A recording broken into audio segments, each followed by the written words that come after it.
们公司呢 ，AutoStar 提供一个非常方便的汽车二手车车价的查询网站，搜寻 AUTOSTAR， 你选中古车线上估价，里面有16种厂牌，160个车型，5000多笔资料，填你的资料，我们免费到府估价，实际最真实的状况。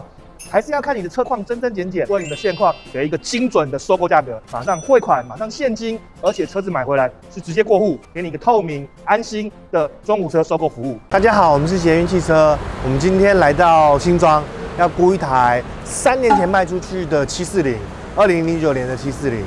那3年前我们卖出的价格是70万，而现在09年，它里程数不高，跑12万。大概的行情也是在30到32之间。其实有时候买中古车就是这样子，3年之间它的折价损失40万，我觉得其实是可以接受的，是我可以接受的啦。就是我买那么豪华的车子，盖3年，其实它每年的持有成本只有10多万一点点。那我们也来问车主详细的记录收购的状况，然后问车主他这3年花了多少钱。你怎么会想要买换新车？对，换新车。换什么车？我现在换X6。哦 ，OK。你应该很少开，对不对？我们那时候卖你的时候好像也跑差不多8、9万嘛。那你这3年有花很多钱吗？因为有一个说法说 BMW 的车很难养，就是比较大的就是变速箱电脑。变速箱电脑换过一次。后面的那个避震器，还有马达，那样子修了多少钱？光变速箱的电脑就8万多。8万多块，差不多。两个避震器加马达，避震器2只大概7万，马达大概5万。哦，那这样子也修避震器、马达，就是避震器这个项目修了12万，变速箱修了8万，那修了20万。其他就没有坏过了。前面的部分就水管啊，汽油高压管。哦，所以管路也会坏就对了。哦，了解。水龟也换过就对了。所以西门4个是好的。对，都没有问题。好。因为西门修也要3、5万块，这3年这样子修车大概花了多少钱？20、30万是不是？我刚刚看了一下，车子都没有什么太大，但是4条轮胎都要换了，都到安全线了，因为。碰到这个安全线，我们验车现在验车比较严格，是会被刁难的，所以我们原本是报31、2万嘛，对不对？对，他说33到35。3335哦，我觉得要换4条胎跟这个现况，我可以买32，那看你愿不愿意卖这样子。不能再高一点。很高了，这09年的，也是因为你当初跟我们买，我早上报一台11年的人家才报36，对，11年的，这个车子还好你买中古的啦，因为你当初买70嘛，69万多嘛，对啊，70万，你说开3年甚至30几万，也蛮合理的。好吧，就这样子吧。好，那我们打个合约 ，OK， 那我们就开上去咯。OK。好，我们前面嘛，就是把整个收购的过程，详细的分享给你。那这个车子新车500多万，虽然它旧了，虽然它10几年的车子，可是我相信，如果你是荧幕前的消费者，你也会觉得说，30几万这个金额怕怕的哦，这个会不会回来修很多钱？然后到底要怎么看？中古车至少是我们懂的、熟悉的、了解的，一点一点的分享给你，在这个回来的车况怎么判定？分几个面向，第一个当然是结构的检查，那再来就是什么？我们很简单的，在你去中古上看车的时候，几个小东西可以看得出来的，赶快简易的鉴定。再来就是大检查，大检查就是什么？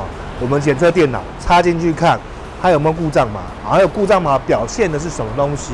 再来把车子整个顶起来，5油3水嘛，5油、机油、变速箱油，那再来刹车油这些东西，在我们能检测的范围里面，我们来做检测。基本上大7这个。它其实不好看，为什么呢？引擎盖一定很好看，为什么呢？它这个铝合金的，铝合金呢，那基本上有贴纸，有范的原厂的这个车身辨识码。那再看到螺丝没有动过，有没有？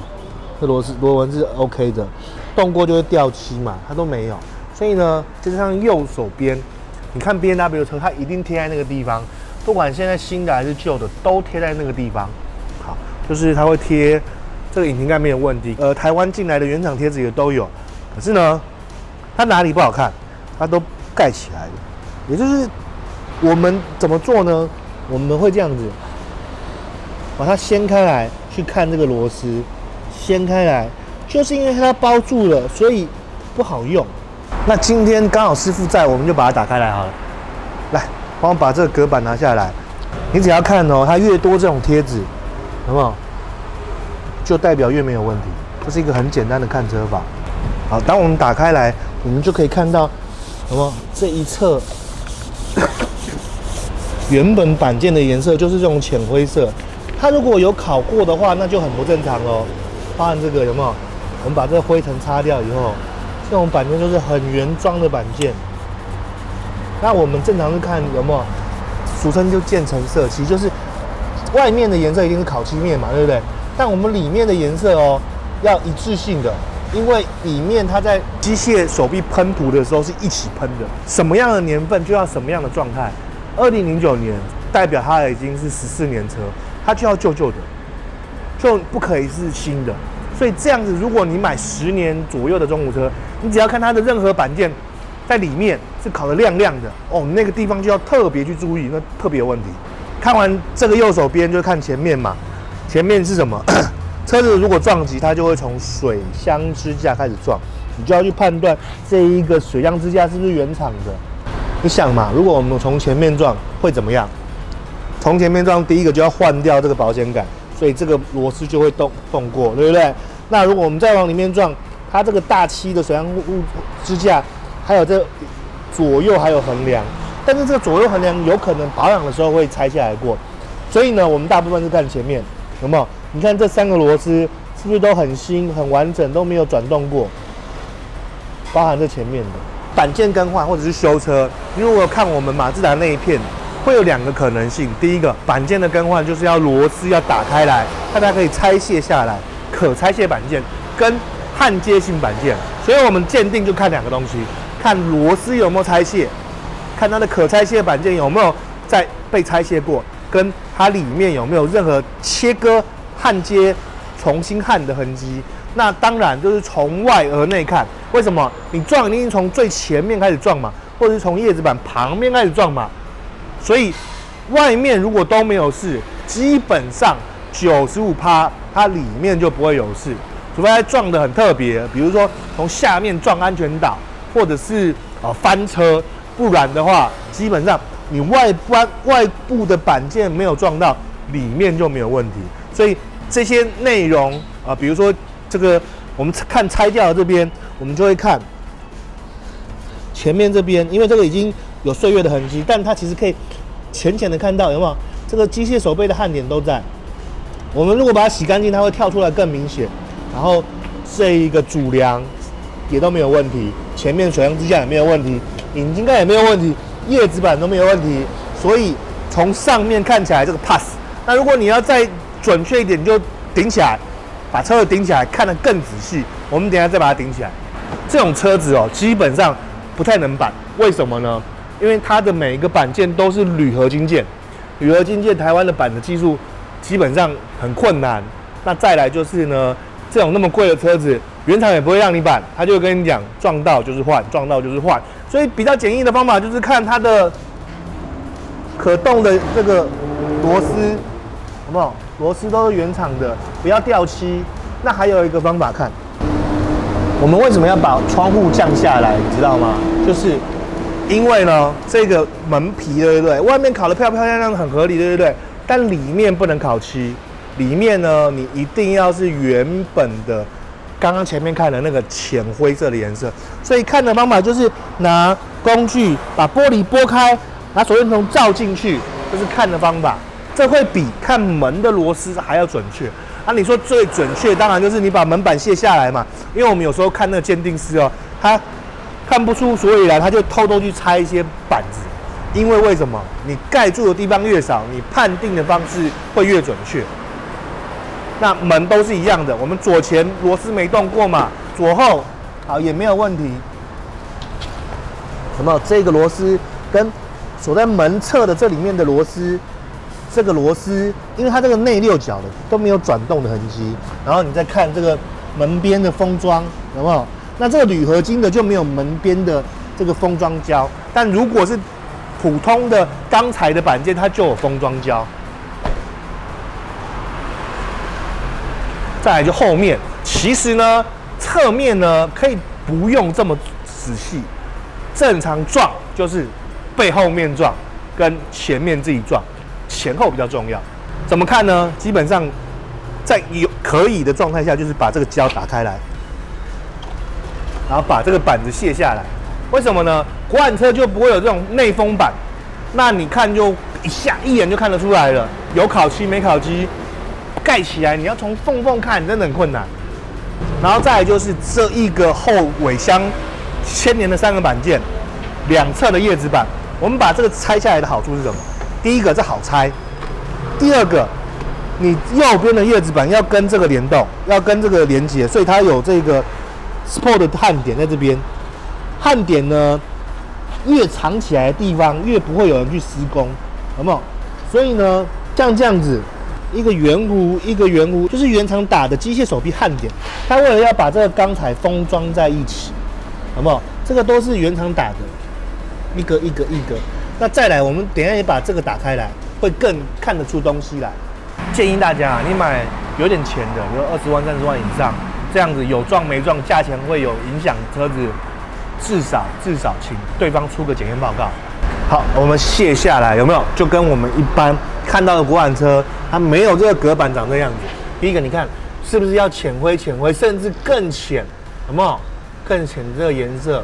因为呢，你如果在台湾重新更换的话，它整个都跟你喷跟外面一样的黑色。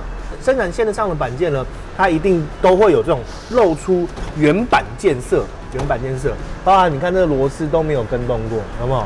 这种内六角如果转的话，里面一定掉漆的啦。它跟外六角不一样，因为内六角施力的滑牙的几率比较高。你如果这4个有调整，那一定都掉漆了。所以这个后箱连调整都没有调整。那你想哦，我们正常如果有隔板在上面的话，这边遮住，要从这边看，其实不好看。你看瞄，其实都有点看不出个所以然来。好，最后一个这个呢，为什么要拆？你知道吗？因为第一点，它这个整个你打开，你掀这个板子，你也看不到下面，它都包起来了。为什么？豪华车嘛，它全部包起来，不然它怎么可以卖你500多万，对不对？所以呢，我看不到下面板件呢，我就没办法判定那些痕迹。所以呢，这种车子大部分啊，就是钻到底盘下去看，或撑起来看。不过我们把这个打开给你看一下，因为我把这个胶条打开，对不对？我们就可以确认两边的叶子板，没有更换过。因为你如果要切这个叶子板切下来，你这边一定要切一刀，可能再切在这个位置，可能切在这个位置，要切这个板子才下得来。叶子板后叶子板一定要切，所以后叶子板如果更换，对于车价的损失非常的大，大概要差10%到20%，甚至大部分像我们公司切后叶子板我就不收了。你看我拆下来了，对不对？那重点是什么？如果我这边撞到，对不对？它有皱褶的话，有皱褶就不对。那再加上外边它会有焊点，因为你看哦，像这个支架是不是就有2个圆圆的？这就是机械手臂的焊点，就是它这个是装上去然后然后焊上去的。这边也是。那你可以看到这样子的颜色没有烤漆过，为什么？你知道吗？这边这么重要，因为呢，从后面撞，这个后梁往内挤的话，像我们那些什么 Honda 特别不喜欢装后梁，有没有 ？Civic 的车子从后面撞，特别容易撞进备胎室，特别容易，因为它没有后面的保护的结构嘛。我随便一顶，我就顶这个薄薄的板件就顶进去了。这个地方等于是我们自己判断后面的界限，这边只要有板修，撞进去的可能性就大了。这边没有事，基本上这个车子就不太有事。这个车子很需要看一个东西，电吸门，因为电吸门修一个，我们修大概要2-3万，原厂修大概一个要5到8万。电吸门的试法就是你轻轻的靠上它，好，很快的吸附，那就是没有问题。你轻轻的放上它，很快的吸附。慢慢的也有可能会有问题哦。好啦，这个都算吸得很快的，这个应该他都修过了。因为如果以2009年没有修过的话，它基本上状态不会这么好。收10台车，有8台车电吸门是坏的，至少会坏1、2个，所以它这台车其实维持的不错。那再来，如果你今天这个车子是不像我们是10几年的，是2年的车子、1年的车子，你一定要看轮胎的生产周期。为什么？我这台车如果是2021年的车子，我轮胎就要是2021年的，不能是2020、2019。为什么？代表你换过了，你还换中古的，或者是换2023。一般的轮胎，大部分的人都会撑到2到3万。你如果表头跑1万多，你换过轮胎，就有可能仪表被调过。那我们看这个19年30周换过，也就是说它大概2、3年前换过轮胎。那因为这种比较厚的轮胎，可以用很久，接近安全线啦，可换可不换啦。但不换应该也撑不了1万公里，大概才撑5000、8000啦，至少验车会过。好，再来就是什么？这种大漆，为什么刚刚试电吸门？电吸门以外还要试什么？是它的所有的电动机构。电动机构有什么？有电动椅。这个电动椅哦，很多项哦，有没有？又有前延伸的，然后又有这个是什么？你知道吗？2折的座椅，有没有？有看到它这个上来了？它这个应该是12项到16项之间的座椅，你要把每一个都试，有没有？椅子可以调的任何的角度都是，所有的电控设备都好了，我买个50万，我就觉得好啊，对不对？那这个电动窗也一定要去试，为什么？因为这个电动窗 One Touch 啊，然后包含它这个修一个都不便宜，都是1万多块，所以一定要试。还有什么电动遮阳帘？我们来看一下电动遮阳帘，好不好？修一次也是1、2万块，其实很难得看到2009年功能还是都找不到故障的，有没有？天窗也一定要试。然后还有什么你知道吗？以前仪表会断字，但这个它是头批的啦，改款头批的，所以这不会。然后萤幕，然后冷气面板，字体有没有怎么样？而且你看哦，这台车我为什么愿意跟他买那么高？其实买33万以这种车子算高的，这个正常行情大概是25、6万而已。那我为什么愿意买到33？因为其实你很少看见这个年份，包含它这个都没有，因为一直按，然后拖字的。重点来了，你买这个车子一定要做2件事：内装里程准不准很重要，它这个光滑的程度就真的很符合12万。为什么？因为这种 BMW 的方向盘有没有？它有这个纹路，你如果纹路都磨平的话，大部分就已经跑到15到18万。它有一点点小小的磨损，但还有纹路，这真的在我们的判定里面，经验法则就是12到15万之间的感觉。它跑12万7嘛，真的是跑少。我们自己在衡量哦，这个年份再怎么跑少，也都17、18万了啦，17、18万都已经算跑少了，那跑12万。然后里程看完以后，千万要查询交通监理加值网，下载交通监理加值服务，然后从这边输入它的车辆里程查询，而且是政府机关的验车里程，都不能作假。你有车号跟出厂日，就跳出来了，那这个就准啦。为什么准？你看哦，这种车半年验一次嘛，你要去衡量它半年前是跑多少，现在跑多少，跟现在跟这个距离多少。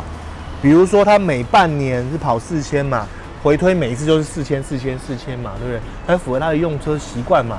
那它如果下面有红字的话，就代表它里程有错误，就不要买，请它更改完再买。好，简易的判断完，对不对？我们来高段的判断。好，我们做2件事。第一个，我们先读故障码。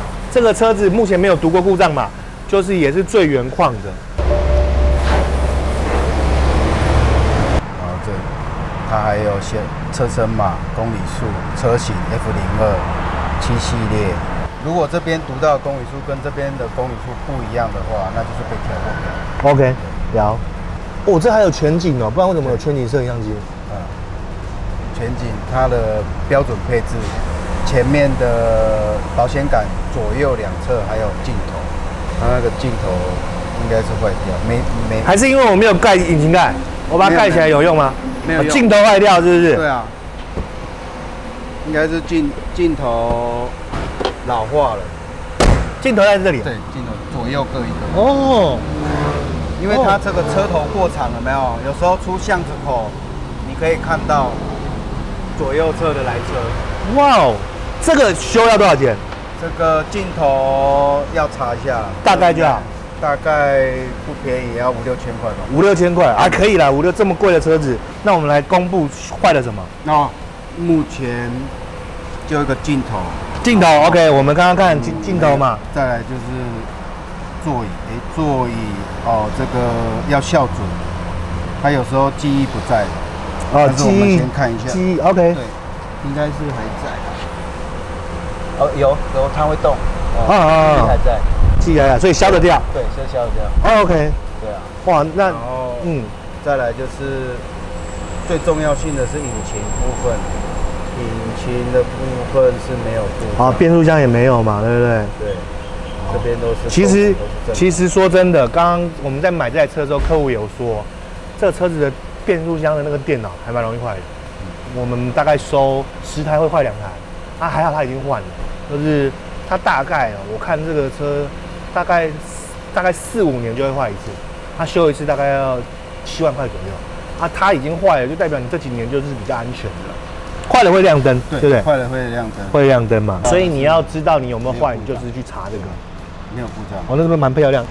我们请师傅来帮我们做各项的测试，然后也分享，有就有，没有就没有。然后有要花多少钱？因为讲真的啦，你说你要2009年的车况，然后500万的车卖你1/10，还要它跟2022年的状况一样，真的是不可能的，哪有这么好的事？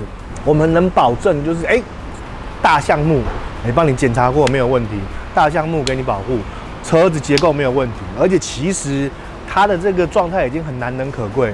但为了这一集给大家买中古车、买 BMW 中古车一个参考，我们就把各项的检测跟检测出来，大概要花多少钱分享给你。我们先测最基本的有安全性的，就是刹车油。刹车油好，就是验刹车油的含水量。含水量对比例，从0、1%、2%、3%、4%。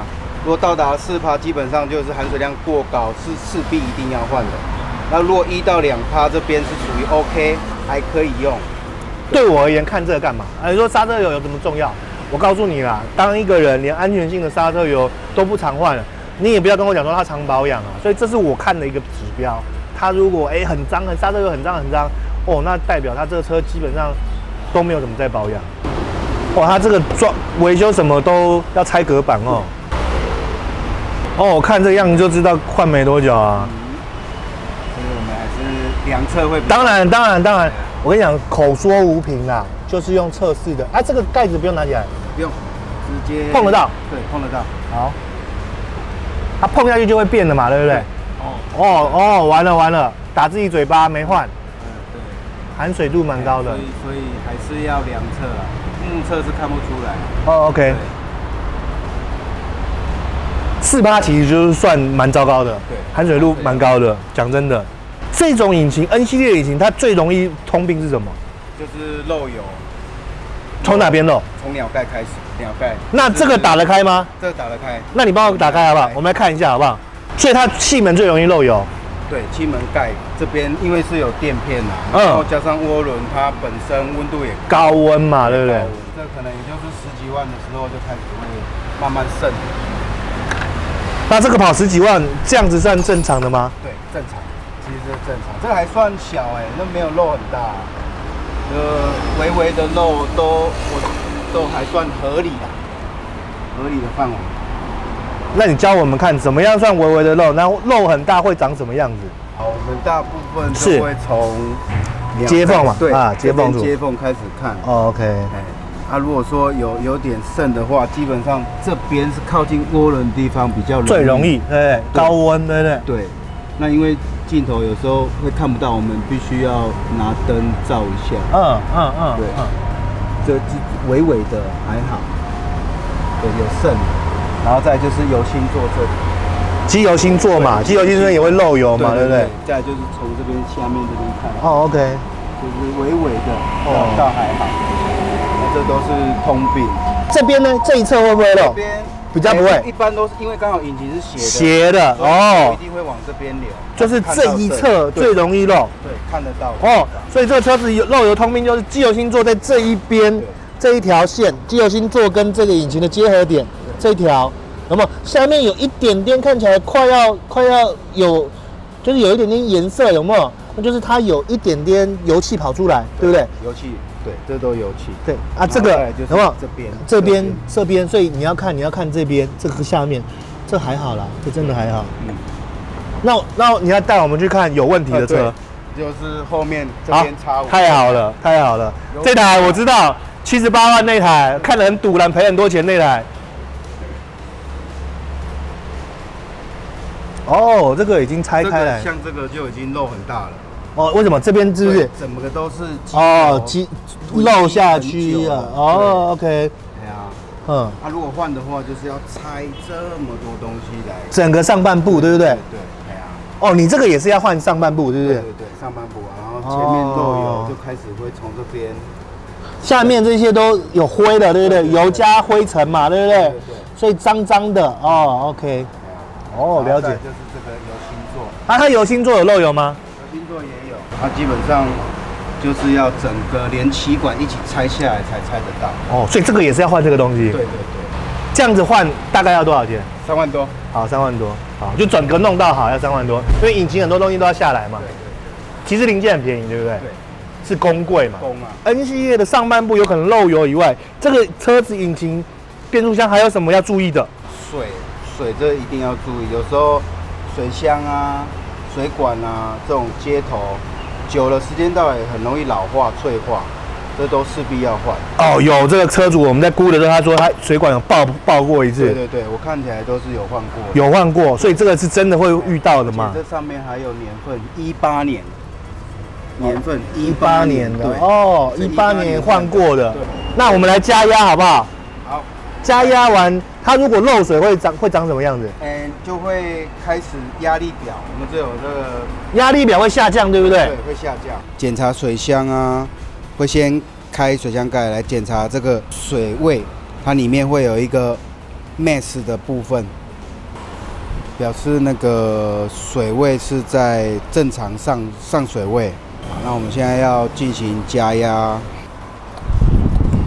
我们就会加压到至少要在1.0到1.1bar 这个区间啊，然后静止状态大约等了10到15分钟。如果它没有往下掉的话，表示水管的压力这边都是正常的。对。那水路测完，我们还有什么要测？底盘的是不是？好，来吧。起来见真章。见真章，好不好？一看就知道铝合金的，有没有？防尘套，有没有？多厚啊？完了破一个，你帮我们鉴定一下。是。像这边是破一个，这样换要多少钱？是，这一支大概要1万多块。这样子就要换这个了。对，要整组换，因为它是原厂出厂做的时候，它就是铆在一起。所以没有办法单换这个球接头。不行哦。所以它是整组卖。可是我开没有声音呢。对，没有声音，但是久了这个破的话，久了水啊、灰尘啊跑进去就会有声音，就会马上就有声音。OK， 好，了解。那你们一个一个告诉我们哪里有问题，好不好？我先来拆这个底板。好，脱光光了。脱光光了。还是有点油呢。是。这油是哪来的？这个有的是油底壳，油底壳这边的垫片。有这边，这是油底壳，是不是？这是油底壳剩的。这个油底因为这塑胶，这塑胶的，对不对？对，垫片。这个垫片，一看就知道不耐用。可是这个油底壳要拆，这个下面都要下来。整个工字梁、方向机这边都要卸下来才换得到。好啦，讲真的，这还都铝合金的啦，用料是很好的。用料是在。好，那这样子换要多少钱？这个换下来大概也是在2万多块。这个呢，变速箱的部分看起来就很干咯。干净，那应该是上次换电脑的时候已经有整理过了，一起换过了。OK，所以是看起来这油底壳也是很新。那这个是不是哪边有接缝容易漏油？变速箱的部分。再来就是这个后驱轴油封。后驱轴油封。后驱轴油封的话，这个部分就是要整个变速箱下来，才换得到这个后驱轴油。好，最后了，后面的懒趴，这懒趴蛮干的。对，就是有一点脏脏的啦，其实这就是灰尘。那它漏油会从哪边漏？两边？两边的传动轴油封。OK， 环嘛，这个密封环嘛。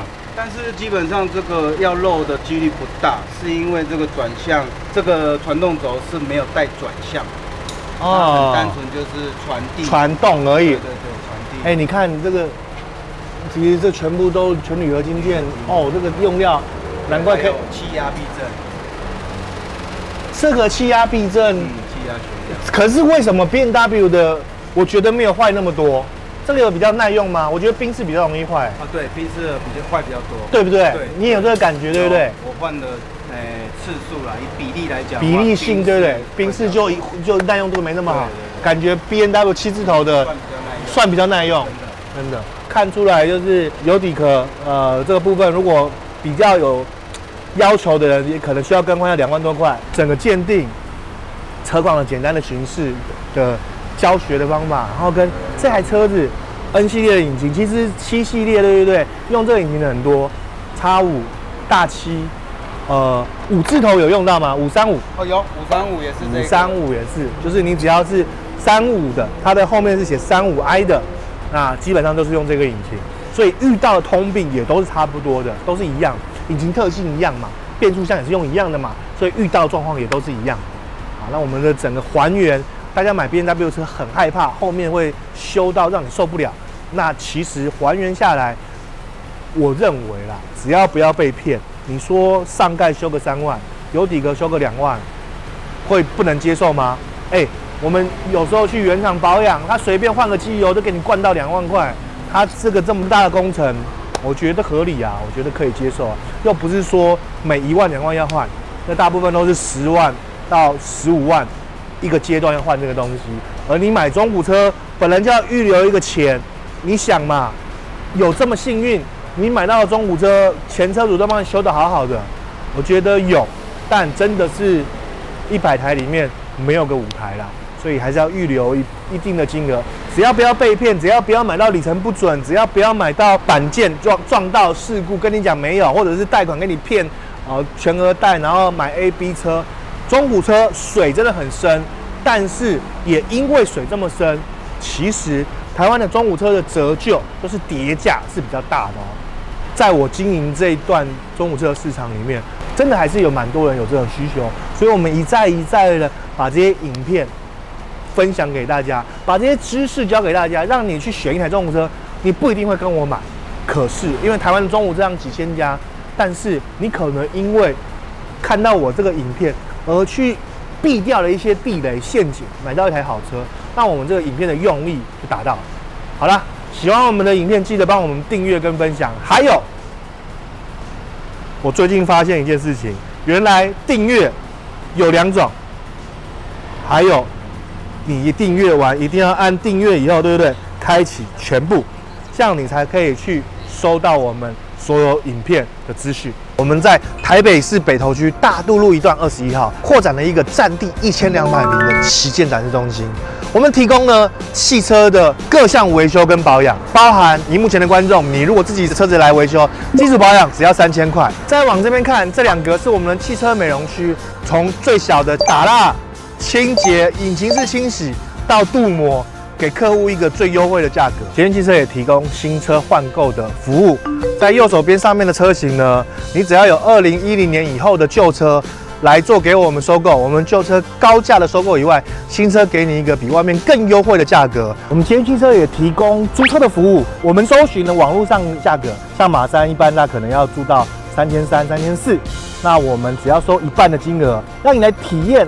中古车的部分，你可能车子坏掉了，那我们也提供1000块跟500块的车型，这部分就是提供给任何一种价位的客户，都可以体验我们的中古车，都可以享受各个价位非常便宜的租车服务。